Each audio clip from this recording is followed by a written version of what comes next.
অনেক কিছু হবে, কিন্তু আমরা এর জন্য এমন কিছু করা যাবে না যে দলের ক্ষতি হবে। আমার ক্ষতি করতে যায়, দলের ক্ষতি করা যাবে না, সবসময় আপনাকে মাথায় রাখতে হবে। কারণ আমাকে দলের ক্ষতি করতে যাবেন, এই ক্ষতিটা কিন্তু আমার হবে না, কার ক্ষতি হবে? বেগম খালেদা জিয়া। উনি কিন্তু আমাদের জন্য, শুধু আমাদের জন্য, বাংলাদেশের আমাদের জনগণের জন্যই কিন্তু উনি এই দেশ ছেড়ে চলে যায় নাই। উনি তো দেশ ছেড়ে চলে যেতেন, রাজকীয় বিলাসী জীবন যাপন করতে পারতেন, কিন্তু আমাদের ছেড়ে উনি চলে যান। যার জন্য আপনাদের অনেক কিছু চিন্তা ভাবনা করতে হবে যে আমরা নিজের ভিতরে ভেদাভেদ থাকলে এই ভেদাভেদ ধরুন আপনার দলের সাথে কোনো এমন কোনো কার্যক্রমের সাথে জড়িত হবেন না। আর আমি একটু বলি, সেটা হচ্ছে এমন একটা দল আছে এখন, তাদের কাজই হচ্ছে গুজব সৃষ্টি করা। গুজব সৃষ্টি করা মানে সেই দলের কার্যক্রম তারা কিন্তু অন্যায় অপকর্মের সাথে তারা সরাসরি সম্পৃক্ত। বাংলাদেশে যত অপকর্ম অন্যায় আছে তার ওই দলের সাথে সরাসরি তারা ইসলামের লেবাস করে এই অন্যায় অপকর্ম করেছে।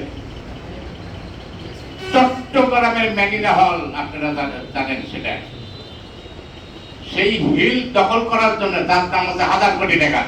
সেই হিল কিন্তু তারা দখলের চেষ্টা করছে। আর আপনারা কখনো শুনছেন কেউ বলতে ব্যাংক দল করছে? এই দলটা কিন্তু একটা ব্যাংক দখলের সাথে সম্পৃক্ত। মানে এমন একটা দল, তারা নিজেদের অপকর্ম দ্বারা কি করে সেখানে আমাদের বিরুদ্ধে মিথ্যা অপপ্রচার গুজব তারা সৃষ্টি করতেছে। সেজন্য আমাদেরকে সজাগ থাকতে হবে। এই দলের যখন জন্ম হয়েছে, এই জন্মটাই হচ্ছে একটা সমস্যা। এই দলের জন্মদাতা উনি কিন্তু কয়েক হাজার মানুষকে হত্যা করছে, মোদী সাহেব, কয়েক হাজার। তার জন্য ওনার ফাঁসির হাতে রয়েছে। জামাতের যে প্রতিষ্ঠাতা, উনি কিন্তু ইসলামী কান্ট্রি পাকিস্তান সৃষ্টি করতে বাধা সৃষ্টি করছেন। আবার এই যে বাংলাদেশ স্বাধীনতা যুদ্ধে জামাতের অবদান কি, এটা তো ভালোভাবে জানেন। মুক্তিযোদ্ধাদের হত্যা করছে, আমাদের মা বোনকে দর্শনে তারা সহযোগিতা করছে।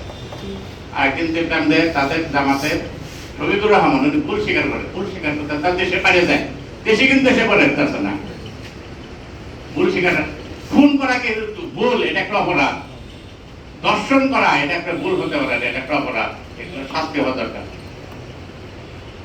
তারা এই সমস্ত কার্যক্রমের সাথে জড়িত হয়েছে। পাকিস্তানি বাহিনী কি চিন্তু দরবারি কোথায়, মুক্তিযোদ্ধা বাড়ি কোথায়, ওই বাড়িতে নিয়ে গেছে। তাদের বাড়িতে তো সুন্দরী বোনটা দেখছে, মেয়ে বোন দেখছে, নিয়ে চলে যায় ক্যাম্পে নিয়ে দিয়েছে, দর্শিতেছে। এমন ঘটনা আছে। দর্শনের পরিপ্রেক্ষিতে প্রেগনেন্ট রয়েছে, তখন সে কি করছে, ইজ্জত রক্ষার্থে গলায় ফাঁস দিয়ে আত্মহত্যা করছে।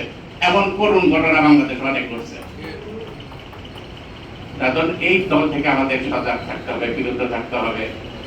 আর তারা কি করে, আপনারা মহিলা দেখেন যে বাড়ি বাড়িতে যায়, তারাই প্রচার করতেছে, তারা কি জান্নাতের টিকিট করতেছে। তো প্রতিষ্ঠাতে একটা সমস্যা। আবার এমন একটা সমস্যা, যারা আপনি জান্নাতে যাব, মহান সৃষ্টিকর্তা আছে, আল্লাহ পাক আছেন। আমরা সবসময় সারা ছোটবেলা থেকে পড়ে আসছি কোরআন হাদিসে যেটা বলছে, আমাদের 5টি ইমান রাখতে হবে। নামাজ, কালাম, হজ, রোজা, এগুলা পালন করতে হবে। ইমানটা তো বজায় রাখতে 5টা আমাদের রাখতে হবে।